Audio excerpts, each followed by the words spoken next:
జీ5 ఉండగా మీ favourite TV shows ని మీరు అస్సలు మిస్ అవ్వలేరు. Complete free. వదినన్న మాటలకి బాధపడుతున్నావా తల్లి?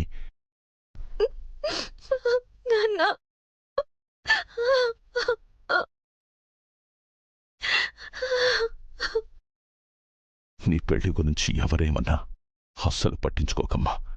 త్వరలోనే నీకు మంచి కోటీశ్వర్ల సంబంధం తీసుకొచ్చి చుట్టుపక్కల పతూర్లు చెప్పుకునేలా ఘనంగా పెళ్లి చేస్తానమ్మా. నిన్ను కాలు కింద పెట్టకుండా చూసుకునే సంబంధం తెస్తానమ్మా. సరేనా?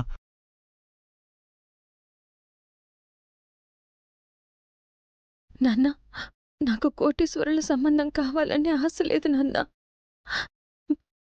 చిన్న సంబంధమైనా చాలు, ఎన్ని పనులైనా చేసుకోగలను. కాకపోతే నాతో కోరిక నాన్న.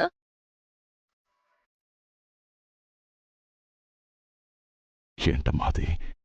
మీరు తెచ్చే అబ్బాయి మాస్టర్ అయ్యుండేలా చూడండి నాన్న.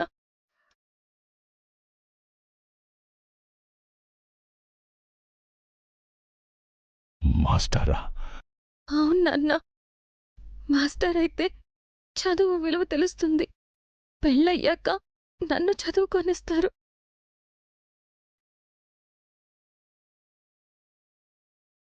గురువు స్థానంలో ఉండి వేలు పట్టి నాకు చదువు నేర్పిస్తారు. మధ్యలో ఆగిపోయిన నా చదువుని ఒక గమ్యానికి చేరుస్తారు. చదువు మీద మమకారంతో నువ్వు మాస్టర్ని పెళ్లి చేసుకోవాలనుకుంటున్నావు, కానీ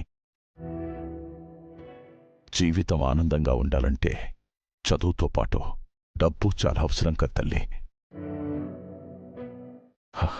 ఈరోజు నా దగ్గర డబ్బుంది కాబట్టి నీకు మంచి సంబంధం చూసి పెళ్లి చేయగలనని ధైర్యంగా గర్వంగా చెప్పగలుగుతున్నాను. రేపు నీ పిల్లలు ఏ డాక్టరో ఇంజనీరో కావాలంటే లక్షల్లో డబ్బు ఖర్చవుతుందమ్మా.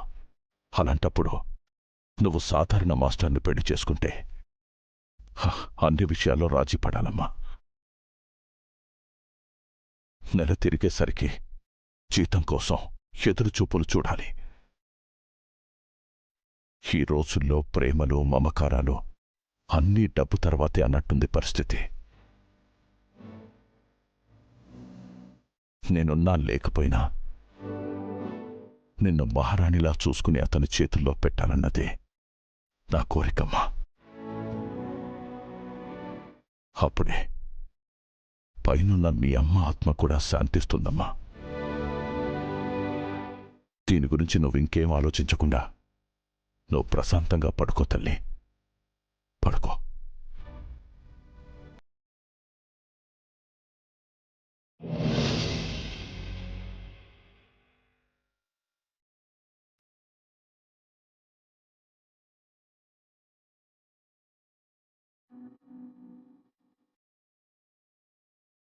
తల్లిలా చూసుకునే అత్తతో నీ దగ్గర దూరమైన తల్లి ప్రేమను తల్లిలా నాకు పంచే అత్తయ్య కావాలి.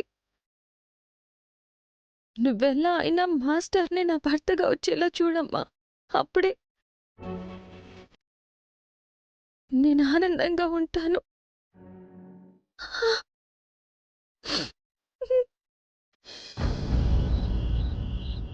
ఎరా సుబ్బు, ఏ బాధ లేకుండా బాగా తింటున్నావురా? అసలు ఏమైందని వరి అవ్వాలి మావా? ఏం కాలేదు కాబట్టే శుభ్రంగా తింటున్నాను. అందరికంటే ముందు నువ్వే ఏదో ఒకటి నోరు బారేసుకుంటావుగా. సంబంధమే జారాక కాలు జారి వాళ్ళ ఇంటి ముందు పడ్డా లోపలికి తీసుకెళ్ళరు. ఇందు వెళ్ళి ఆవకాయ పట్రా.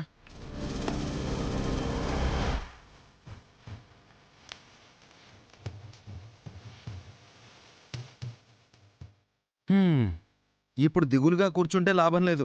అంతెందుకు, మా నాన్న పోయినప్పటి నుంచి నష్టమే మాకు. రేయ్, జరిగిపోయిన వాటి గురించి గొడవ చేయకు.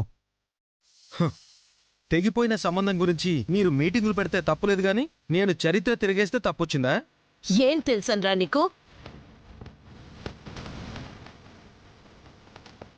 అప్పుడు లిక్కరేసుకునే వయసు కాదమ్మా నాది, నిక్కరేసుకునే వయసే.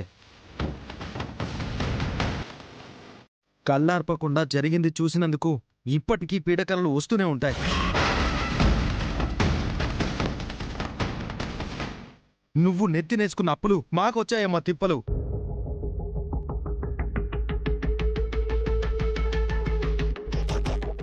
నాన్న చచ్చిపోయాడని జనం జాలిపడితే ఎగేసిన డబ్బుల్ని అప్పు అని నువ్వొప్పుకుని వాటిని తీర్చలేక ఊరంతా మమ్మల్ని అసహించుకునేలా చేశావు. రేయ్, నువ్వు అన్నం తింటున్నావు కాబట్టి సరిపోయిందిరా, లేదంటే తన్నులు తినేటోడివి.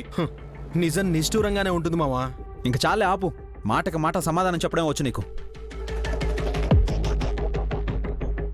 గణపతి వాడన్న దాంట్లో కూడా నిజం లేకపోలేదుగా. నిజమే కాదు, భుజం బెండే అంత అప్పు కూడా మీదుంది. మీ తాతల నాటి ఈ ఇల్లు అమ్మకూడదన్న సెంటిమెంట్తో జనాలకి నచ్చజెప్పారు గాని, లేదంటే చెక్కలు ముక్కలు చేసి అడుగు చొప్పున ఒకరు నిల్చునేవారు.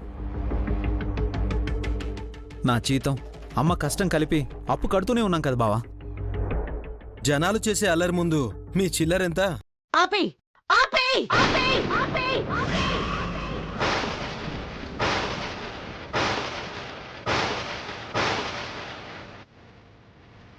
రేయ్, అప్పులు మీదేసుకున్నానని నోటికొచ్చినట్టు మాట్లాడుతున్నావు కాని, నా ఒంటి మీదుండే తాళిని తెగ్గొట్టుకొని పేగు తెంచుకొని పుట్టిన బిడ్డల్ని ఎవరు దోషులుగా చూడకూడదని క్షణక్షణం ఎంత నరకం అనుభవిస్తున్నానో నీకేం తెలుసురా?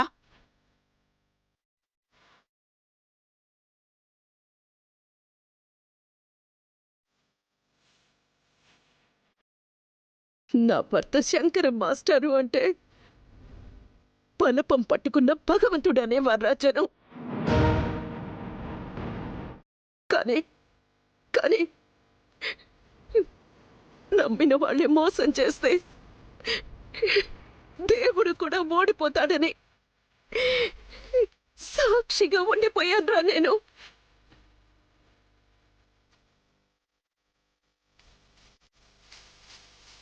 జీ5 యాప్ డౌన్లోడ్ చేసి అన్ని ఎపిసోడ్స్ పూర్తి ఉచితంగా చూడండి.